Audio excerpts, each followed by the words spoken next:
दोस्तों मैं आपको बताने जा रहा हूँ कि कोई ज़मीन विवादित है,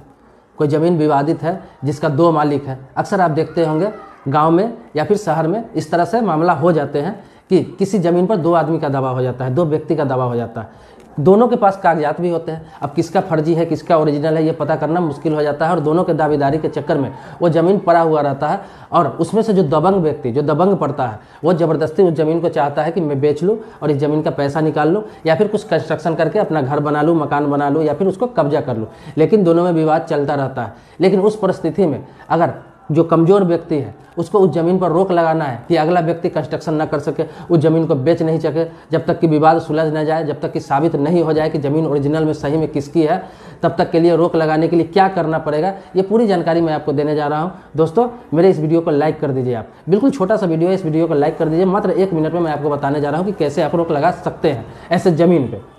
तो ऐसे ज़मीन पर रोक लगाने के लिए आपको कुछ नहीं करना है। अगर अगला पार्टी दबंग है और दबंगई कर रहा है, ज़बरदस्ती कंस्ट्रक्शन कर रहा है, ज़बरदस्ती घर बना रहा है, ज़बरदस्ती कब्जा कर रहा है, ज़बरदस्ती मकान बना रहा है, लेकिन आपको लगता है कि मुझसे कुछ नहीं हो पाएगा, ये व्यक्ति मुझे जान से भी मार सकता है या फिर ज़बरदस्ती ज़मीन पर कब्जा कर सकता है, तो आपको कुछ नहीं करना है, सीधा कोर्ट जाना है और कोर्ट में एक इंजेक्शन पिटीशन दे देना है उस ज़मीन पर। जब आप कोर्ट में इंजेक्शन पिटीशन फाइल करेंगे तो कोर्ट उस ज़मीन के बिक्री पर रोक लगा देगा, उस ज़मीन के बिक्री पर रोक लगा देगा, किसी तरह के कंस्ट्रक्शन पर रोक लगा देगा या फिर किसी तरह के कोई भी वर्क पर रोक लगा देगा, यहाँ तक कि दोनों के कब्जे में वह ज़मीन नहीं रहेगी जब तक कि यह विवाद सुलझ न जाए, जब तक कि यह साबित नहीं हो जाए कि यह विवाद सलटा लिया गया है या फिर यह विवाद का सुलहनामा हो गया हुआ है या फिर यह विवाद खत्म हो गया है, तब तक के लिए इस ज़मीन पर रोक लगा दिया जाएगा। दोनों पार्टी ना तो इस पर कोई कंस्ट्रक्शन कर सकते हैं, ना ही घर बना सकते हैं, ना ही उस ज़मीन को किसी भी परिस्थिति में बेच सकते हैं। अगर कोई उसमें से दबंग पड़ता है, उस ज़मीन को बेच भी लेता है तो खरीदने वाला भी बुरा तरीके से इसमें फंस जाएगा, उसका भी पैसा डूब जाएगा, क्योंकि वो भी दबंग के श्रेणी में ही आएगा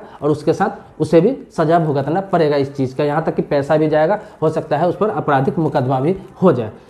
फिर जब ये मामला सुलझ जाएगा, चाहे कोर्ट के द्वारा हो या सामाजिक स्तर पर हो या फिर आप दोनों के द्वारा सुलहनामा करके ये मामला जब सलट जाएगा तो फिर उस ज़मीन पर से आप स्टे हटवा सकते हैं और उसके बाद जिसकी ज़मीन होगी या फिर सुलहनामा हो जाएगा तो फिर आपस में आप दोनों बंटवारा करके बेच सकते हैं या फिर कुछ भी कर सकते हैं। दोस्तों आपके मन में कोई सवाल है, कोई प्रश्न है तो आप मेरे कमेंट बॉक्स में ज़रूर लिखें, उसका जवाब ज़रूर मैं आपको दूंगा। और इस चैनल को आपने अभी तक सब्सक्राइब नहीं किया है, इस चैनल पर नए हैं तो सब्सक्राइब कर लें।